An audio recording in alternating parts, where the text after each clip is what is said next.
This is the new 2025 Porsche 911T. This, the 992-2 version, is the only mainline 911 now that you can get with a manual.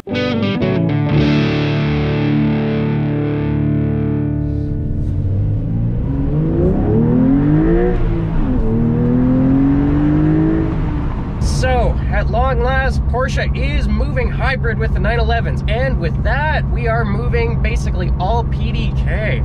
But this still uses the old 3-liter, and it still uses a manual gearbox. Not just the same gearbox though, they have actually lightened and simplified. It's no longer a 7-speed. This, managed by this lovely walnut shift knob, is now a 6-speed. They basically just omitted the 7-speed from the old box. But by running a 6, this thing saves 37 kilos over an equivalent with PDK. All told, it's more than 40 kilos in savings on this lightweight model. Lightweight, of course, still being a little bit subjective because all of these new 911s are bloaty cars. Good lord, these things are big, and they feel big. The tires under this thing are 11 inches wide. But credit where due, Porsche knows what it's doing, and this thing manages its weight really, really nicely. And I've got to say, that isn't just a softball, oh, it's bloated and heavy and awful, but at least it doesn't feel so bad like everyone was saying about the M5. No, this actually just feels good. Now, this shouldn't be surprising. Porsche is pretty good at doing what it does. And the 911s, though I've complained that they tend to be a little too good for their own good, can still shine in the right environs. These are the right environs.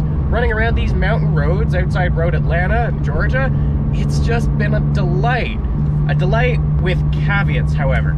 You see, the problem with Porsche manuals the last while, and really just in general, has been that they're really fast, they make a lot of power, whatever, but the gearing in service of modern economy rules is really tall.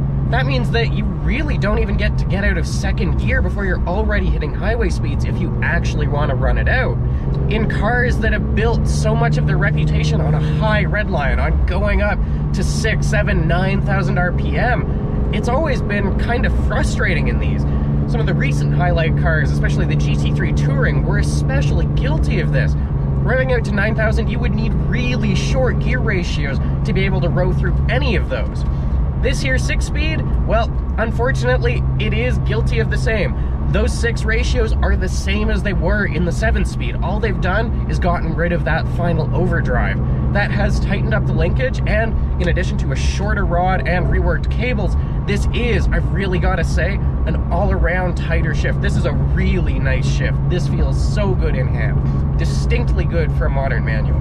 I say this too with the acknowledgement that I didn't come here expecting to particularly like this car. I mean, yeah, it's a Porsche. It's gonna be quick, it's gonna be competent, whatever. That's boring now. We know that they do that. I want to be surprised. And you know what? That alone does surprise me. The rest of it, whatever. 388 horsepower, 331 pound-feet of torque. That is a lot of power. This thing is a quick car, but actually not too quick. Acceleration here in the 911T, 4.5 seconds. Going to the convertible, it's 4.7. That is quick, but not too quick, and that's really important. You see, a lot of cars now are really, really fast, and you know what?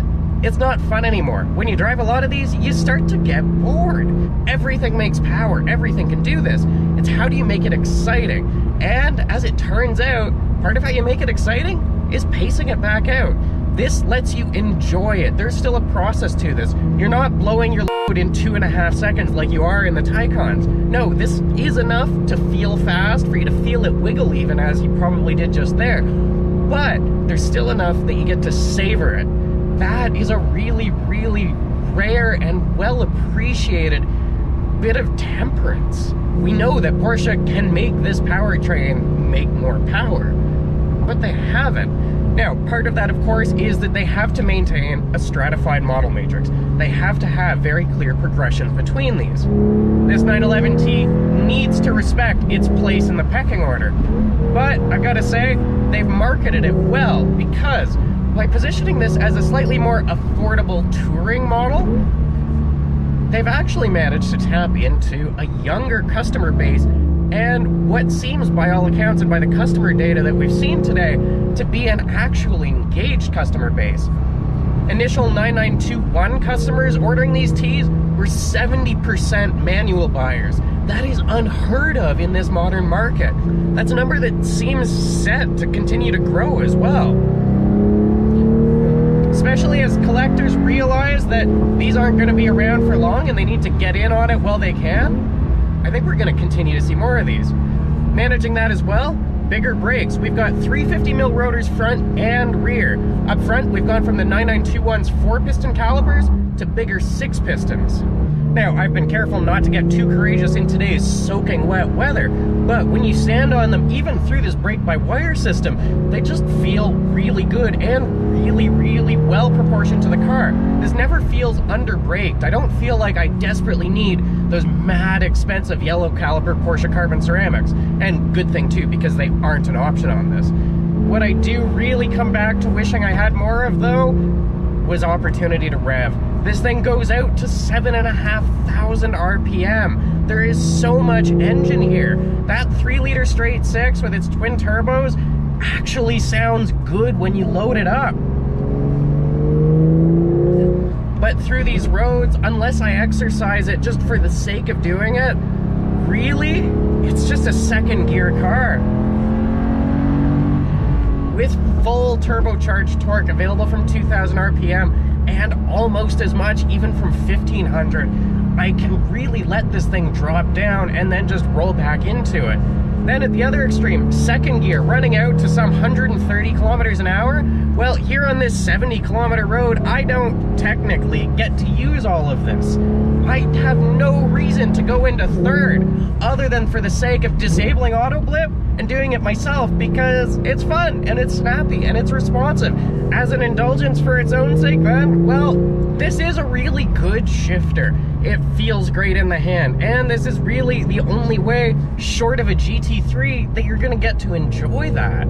Of course, you can have that in the 718 as well, but there again, those gear ratios, and to take the aftermarket gears and swap all that in, well, there you're looking another $20,000. Would I take this as a sporty enthusiast daily?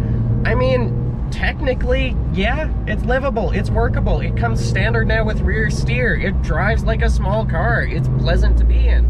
Those enormous tires do still drum quite a bit. There's a lot of noise. There's a lot of bonking and bumping over harsh bumps. Yes, the suspension is clever and it keeps the car really well sorted, but I wouldn't say this is the most comfortable buy.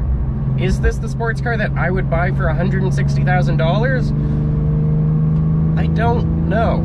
And that isn't a firm no, but the reality that it isn't an immediate yes is a little bit disappointing. The frustration, of course, is that for a really analog-focused enthusiast like me, who really values the manual shifter, but also the rest of the experience, these Porsches and how competent, albeit sometimes antiseptic, they've become, well, there's just something that doesn't quite hit the way it used to.